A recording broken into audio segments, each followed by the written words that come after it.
Like फरमाइश पे गाना सुना दें, कमीज तेरी काली। आपने तो काली पहनी। हाँ जी इसीलिए फरमाइश की है। तो हो ही मियाँ वाली की। हाँ जी मैंने क्या मियाँ वाली करना है आपको ले तो बस इसीलिए मैंने कहा सुना दे जरा।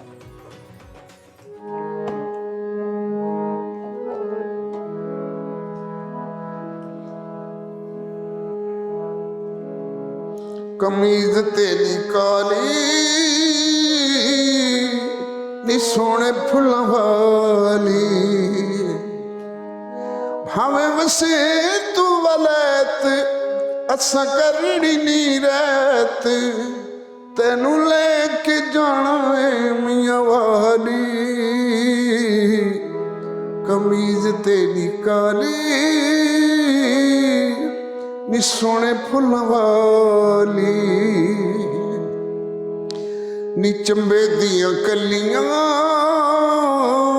नी डंद तेरे कलियां, जे तू हिक वानी हसे दिल आशिक दे खसे, भूल जानियो घर दियां गलियां। कमीज तेरी काली नी सोने फुल्लां वाली। बहुत शुक्रिया अच्छा, आपने माशाल्लाह से गायकी की, पूरी दुनिया में आपने अपने इस टैलेंट को लेके गए और आप लोगों ने सराहा भी। तो सबसे ज़्यादा मज़ा कहाँ आया परफॉर्म करके? पाकिस्तान। पाकिस्तान में? पाकिस्तान के अलावा जहाँ बहुत पिज़राई मिलती हो? पाकिस्तानी ज़्यादा तो हाँ जी। 75% 70% तो पाकिस्तानी सुनते, और उनकी मोहब्बत, उनकी फीलिंग, उनके जो तरीक़ा वारदात होता है सुनने का, वो ऐसे ही होता है। पाकिस्तान उनमें नज़र आता है कि पाकिस्तानी है। उसके अलावा जो लोग हैं, जो पड़ोसी मुल्क के लोग हैं और लोग जो उनमें भी होते हैं, जो म्यूज़िक से ताल्लुक़ रखते हैं, जो म्यूज़िक का शौक़ रखते हैं, वो भी आते हैं शो में। उनके सुनने का अंदाज़ कुछ मुख्तलिफ होता है। अच्छा, हमारा तो वही है जो यहाँ होता है वहाँ भी है। बिल्कुल सही। सकाफत तो आपके पहनने में, ओढ़ने में भी नज़र आती है। ना सिर्फ ये, बल्कि अब मैं आपके घर आई हूँ तो यहाँ भी मुझे महसूस हुआ है आपने पूरा मियाँ वाली का, ईसा खेल का टच आपके घर में भी है, आपके इंटीरियर में भी है। वही पुरानी रवायात जैसा घर है आपका, पूरा बड़ा अच्छा आपने इंटीरियर इसका किया हुआ है। तो इसका इंटीरियर किसने किया है? इंटीरियर तो कमाल साहब हैं, उन्होंने किया, कुछ मैंने किया। ये जो जितनी टाइल है ये हैदराबाद से मंगवाई। अच्छा।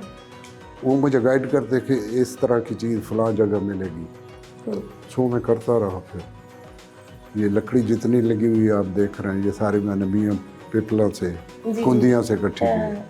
कुछ छांगा, इस घर के एक एक हिस्से में मियाँ वाली का रंग नज़र आता है, मियाँ वाली की सकाफत नज़र आती है। हाँ, मियाँ वाली मेरे माँ है, माँ धरती है, वहीं मैं पैदा हुआ, वहीं मेरी जवानी तक उधर ही रहा मैं, मैट्रिक तक। तो वो अभी भी मैं बहुत मिस करता हूँ उसको। भले न्यूयॉर्क में बैठा हूँ, मेरा दिल करता है कि मैं ईसा खेल ज़्यादा बेहतर फील। अपनी जगह अपनी है। तो लाला, आपने अपने नाम के साथ ईसा खेलवी ही क्यों लगाया, न्याजी क्यों नहीं लगाया? वो इसलिए कि मेरे ख़ानदान ने एहतजाज किया था कि या तो गाना छोड़ दो या न्याजी लिखना छोड़ दो। मैंने कहा न्याजी नहीं लिखूंगा, गाना नहीं छोड़ सकता। गाना नहीं छोड़ सकता, न्याजी लिखना छोड़ दो। हाँ, वो सो इसलिए मैं ईसा खेल से ताल्लुक़ रखता हूँ, तो साथ ईसा खेल भी लगा लिया। इस महीने, इस बहाने मेरा गांव, मेरा शहर, वो भी पूरी दुनिया में उतारे, लोगों को पता चला कि वहाँ पे कोई ईसा खेल भी है। ईसा खेल भी है। आपने एक इंटरव्यू में बोला कि आपको, आपके जो मदाह थे, आपके फ़ैन थे, वो आपको बड़े खतूत लिखते थे, और आपने फिर क्लेम भी किया था, मैं एक इंटरव्यू आपका सुन रही थी, जिसमें आपने कहा कि मुझे सबसे ज़्यादा ख़त आते थे। उसकी रीज़न ये थी कि आप सारे खतूत के खुद जवाब देते थे। मैं कोशिश करता था कि सारे खतूत का जवाब दूँ। अच्छा। वो थोड़े लेट हो जाते थे, लेकिन वो बड़ी टफ जॉब थी, क्योंकि सैकड़ों की तादाद, और ख़ास तौर पे ईद के मौका पर, तो ईद कार्डों का जो हज़ारों की उसमें, तो उसमें चूँकि 2-3 दिन में या एक हफ्ते में ही जवाब देना पड़ता था, तो उसमें थोड़ा ज़्यादा मेहनत करनी पड़ती। तो आपके मदाहों में ज़्यादा फीमेल्स होती होंगी? क्या होता? ज़्यादा औरतें होती होंगी, फीमेल्स होती होंगी? बस औरतें भी हैं, मर्द भी हैं, बच्चे भी हैं, माशाल्लाह, मेरी खुशकिस्मत है। अक्सर ये होता है कि कामयाब लोगों की जो ज़ाती ज़िंदगी है ना, वो थोड़ी सी उस तरह की कामयाब नहीं होती। अगर आप देखें, आपके घर में मिसाल ले लूँ तो आपने भी 3-4 शादियाँ की, कामयाब ना हो सकी, उसकी क्या वजह है? उसकी वजह यह है कि बुनियाद गलत हो जाए तो फिर आगे इस तरह के हालात पैदा हो जाते। मैं बेसिक चूँकि मुझे कोई गाइड करने वाला नहीं था, और आपने सारी शादी अपनी मर्ज़ी से की? तो फिर जो भी दर मिला हम उसी दर के हो गए, तो वो फिर कामयाब नहीं रहता। लेकिन ये लास्ट जो मेरी है, इसमें मेरी चुनाव में मेरी माँ का अमल दखल। अच्छा। तो सो वो बहुत अच्छी जा रही है। तो आप अगर आपको अपनी ज़िंदगी पे सवाने-ए-याद लिखना पड़े, ऑटोबायोग्राफी लिखनी पड़े, तो आप वो मेरे बहुत सारे दोस्त इसरार करते हैं कि मैं कि आप लिखूं, लिखें? क्योंकि बहुत कहानियाँ हैं मेरी इस ज़िंदगी के साथ। तो मैं सोचता हूँ कि इसमें कुछ पर्दा नशीनों के भी नाम आते हैं, तो इसलिए मैं लिखूंगा ज़रूर, अच्छा। लेकिन मेरे मरने के बाद वो किताब छपेगी। अच्छा, मतलब आपके पाइपलाइन में है। तो आप क्या नाम, टाइटल क्या देंगे उसको? सीन से शीन तक। सीन से शीन तक, इसके पीछे क्या रीज़न है? ये फिर पता चलेगा। ये उस समय अच्छा, फिर भी कोई अभी से हमारे व्यूअर्स के लिए, आपके फैंस के लिए, अभी देखना सीन से भी तो शीन तक, उन्हें, वेरी इंटरेस्टिंग।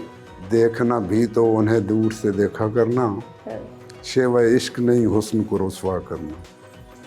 मेरे ऐसी बातें करने से किसी की लाइफ डिस्टर्ब हो, मैं नहीं चाहता। और कोई ऐसा इनकाउंटर लाला किसी ऐसे फैन के साथ जो आज तक याद रह गया हो, क्या कि किसी ऐसे के साथ कोई सामना हुआ हो, मुलाकात हुई हो किसी ऐसे फैन के साथ, जो ऐसी मुलाकात जो आज तक याद रही हो? एक ही मुलाकात याद थी, है और रहेगी बस।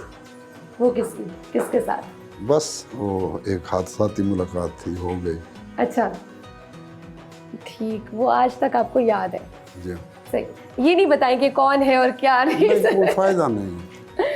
ठीक हो गया। पहला मौका भी है और दस्तूर भी है, तो ईद के मौके का फ़ायदा उठाते हुए एक और फरमाइश करना चाहूँगी, अगर आप हमें सुनाएं, बेवफा तेरा यूं मुस्कुराना।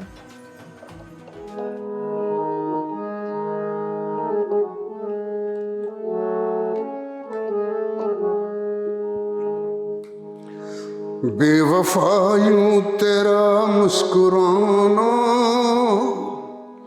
भूल जाने के काबिल नहीं है। मैंने जो जख्म खाया है दिल पर, वो दिखाने के काबिल नहीं है। बेवफा यूं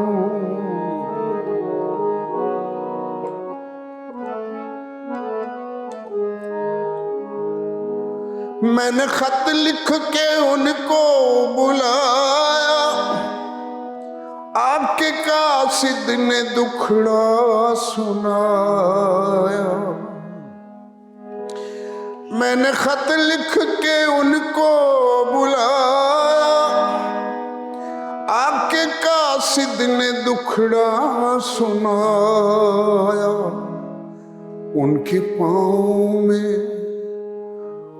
पाँव में मेहंदी लगी है, आने जाने के काबिल नहीं है। बेवफा यूं तेरा मुस्कुराना भूल जाने के काबिल नहीं। वाह, बहुत खूबसूरत, बहुत खूबसूरत। कभी ऐसा कुछ हुआ है कि जैसे कोई ऐसा फ़नकार, अदाकार जिसका गाना आप गाया हो किसी ने और हमने कहा हो काश ये मैंने गाया होता, कोई ऐसा कलाम किसी और का? बेसिकली तो मैं मुकेश का खुद को शागिर्द समझता हूँ। अच्छा। शायद आपने सुना हो, बड़े सगीर का बहुत बड़ा गायक था जी वो। बिल्कुल। तो उनके गाने गा के मैं सिंगर बना। मुकेश साहब थे, किशोर कुमार थे, फिर अपने मुल्क के इनायत हुसैन भट्टी साहब थे, शौकत अली भाई थे, अल्लाह उन्हें गरीब के रहमत करे। ये वो लोग हैं जो मेरे जिनके कदमों में बैठ के मैंने ये गाना सीखा। वरना गाना तो बहुत दूर की बात है, मुझे अभी तक नहीं आता, बस गुजारा चल जाता है। और बड़ा अच्छा चल जाता है कि आज आप एक लिविंग लेजेंड है, आपने अल्हम्दुलिल्लाह। रिकॉर्ड्स बना लिए हैं। आपने गायकी तो की है, साथ में आपने अदाकारी भी की है, आपने फिल्म्स भी की हैं। ये शौक कहाँ से वो आया? तुम्हें पता कि हम रवादार लोग हैं, मेहमानदार लोग हैं मियाँ वाली के, तो यारी दोस्ती निभाने में मैं फंस गया। अच्छा। एक दोस्त था मेरा, फिर तो सुल्तान राही साहब मुल्लागरी के रहमत करें, जी। उन्होंने मेरे कान मरोड़े कि तुम इसके साथ एक गाना करो। अच्छा। फिर मैंने गाना किया कमीज़ तेरी काली, फिर उसके बाद उसने ख्वाहिश दायर की फिल्म कर दो, अच्छा, फिर 2 फिल्में हो गई। तो आप ऐसे हीरो आए थे? पता नहीं उसमें मैंने देखा नहीं हीरो था या विलन था, मैंने नहीं देखा। लेकिन वो कहते थे कि आप एक पेयर था उसमें आरिफ का और मेरा, अच्छा। हमने दोनों ने काम किया, मेन जो रोल थे हम दोनों ने किए। बहरहाल सो वक्त तो कैसा रहा था तजुर्बा आपका? बेवकूफ़ खाना, क्योंकि वो फुल टाइम जॉब है, ये मैं नहीं छोड़ सकता था। या तो फुल टाइम उधर चला जाता, ये इसको छोड़ देते, दोनों काम नहीं हो सकते।